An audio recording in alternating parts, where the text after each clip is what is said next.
উপজেলা পরিষদ থেকে একটি প্রকল্প গ্রহণ করা হয়েছে এডিবির অর্থায়নে 32,30,000 টাকা, যেটা একজন ওসির বাড়ির সামনে তার ব্যক্তিগত প্রয়োজনে। এখানে কোন আইনে বা কোন বিধিতে এই প্রকল্পটা গ্রহণ করেছে, রাষ্ট্রীয় অর্থ অপচয় করেছে, সকলের বিরুদ্ধে অবৈধ সম্পদ অর্জনের অভিযোগ রয়েছে। এখানে যে কারিমা এন্টারপ্রাইজ নামে একটি এন্টারপ্রাইজে কাজ করানো হয়েছে, যেটা একজন ইউনিয়ন উপভূমি সহকারী কর্মকর্তার স্ত্রীর। মসজিদের জন্য বরাদ্দ যেখানে অনিয়ম হয়েছে আমরা প্রাথমিক তথ্য পেয়েছি।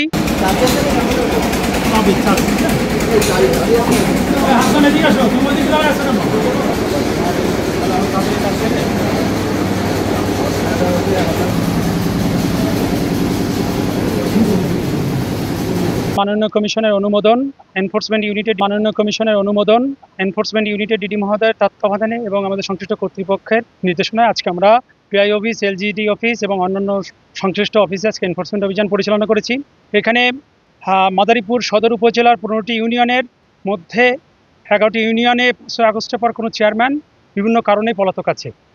সেই সংশ্লিষ্ট ইউনিয়নের টিআর কাবিকা সহ বিভিন্ন বিবিজি প্রকল্প, অন্যান্য প্রকল্প থেকে বিভিন্ন রকম বরাদ্দের তসরুপ হয়েছে বলে আমরা প্রাথমিক অভিযোগে পেয়েছি। সেই সংশ্লিষ্ট বিষয়ে আমরা সমস্ত রেকর্ডপত্র সংগ্রহ করেছি।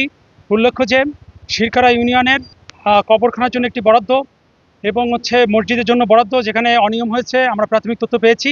আমরা রেকর্ডপত্র পর্যালোচনা করছি। এ বিষয়ে আমরা পরবর্তী আইনগত পদক্ষেপের জন্য মাননীয় কমিশনের কাছে প্রতিবেদন দাখিল করব। দ্বিতীয়টি হচ্ছে, আপনারা জেনে অবাক হবেন যে মাদারীপুর সদর উপজেলা পরিষদ থেকে একটি প্রকল্প গ্রহণ করা হয়েছে এডিবির অর্থায়নে 32,30,000 টাকা, যেটা একজন ওসির বাড়ির সামনে তার ব্যক্তিগত প্রয়োজনে। এখানে জনস্বার্থে করা হয়েছে কিনা আমাদের কাছে এখন পর্যন্ত রেকর্ডপত্র হয়ে মনে হয়নি। এবং সাবেক যে উপজেলা পরিষদ, উপজেলা চেয়ারম্যান এবং অন্যান্য কর্তৃপক্ষ এখানে কোন আইনে বা কোন বিধিতে এই প্রকল্পটা গ্রহণ করেছে, রাষ্ট্রীয় অর্থ অপচয় করেছে, এগুলো আমরা আইন ও বিধি মোতাবেক রেকর্ডপত্র পর্যালোচনা করে মাননীয় কমিশনে এটা দাখিল করব। এবং আমরা এবং সকলের বিরুদ্ধে অবৈধ সম্পদ অর্জনের অভিযোগ রয়েছে।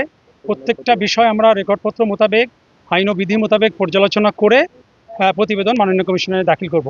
আরেকটি বিষয় হচ্ছে, আপনার বিবিজি প্রকল্পের যে বা 1% ভূমি উন্নয়ন কর প্রকল্পে এখানে যে কারিমা এন্টারপ্রাইজ নামে একটি এন্টারপ্রাইজে কাজ করানো হয়েছে, যেটা একজন ইউনিয়ন উপভূমি সহকারী কর্মকর্তার স্ত্রীর।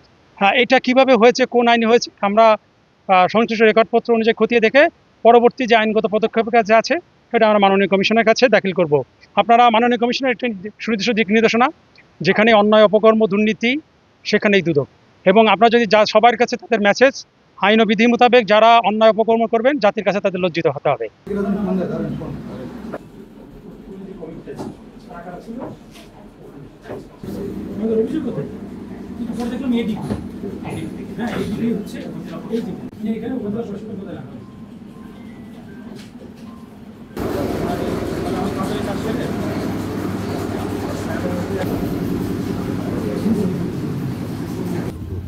Thank you.